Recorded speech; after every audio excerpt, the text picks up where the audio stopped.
তো আমার ওপর আরও একটা নতুন দায়িত্ব এসে পড়েছে, সেটা হচ্ছে আরুষিকে স্কুলে নিয়ে যাওয়া, স্কুল থেকে বাড়ি আনা।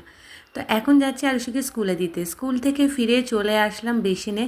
সকালে চায়ের জলখাবারের সমস্ত বাসনগুলো পড়েছিল, সেগুলো আগে মেজে ধুয়ে পরিষ্কার করে নেব, কারণ এখন প্রত্যেক দিন সকালে কাজের দায়িত্বটা অনেক বেশি বেড়ে গেছে, তার উপর কাজের প্রেশারও। তারপর সমস্ত ঘরগুলো ভালো করে ঝাঁটিয়ে নেব, এরপর ঘরগুলো মুছেও নেব। বাইরের জামাকাপড় এখনও চেঞ্জ করিনি, কারণ একটু পরেই আবার আরুষিকে আনতে যেতে হবে। তাই ছুটে ছুটে বাড়ি এসে সমস্ত কাজগুলো আরও একবার সেরে নিচ্ছি, কারণ আরুষি বাড়ি ফিরলে কোনো কাজই ভালো করে আমি করতে পারবো না। মানে সকাল থেকে দুপুর 2টো পর্যন্ত এখন এতই কাজের প্রেশার থাকে যে নিজের দিকে তাকানোর সময় পাই না।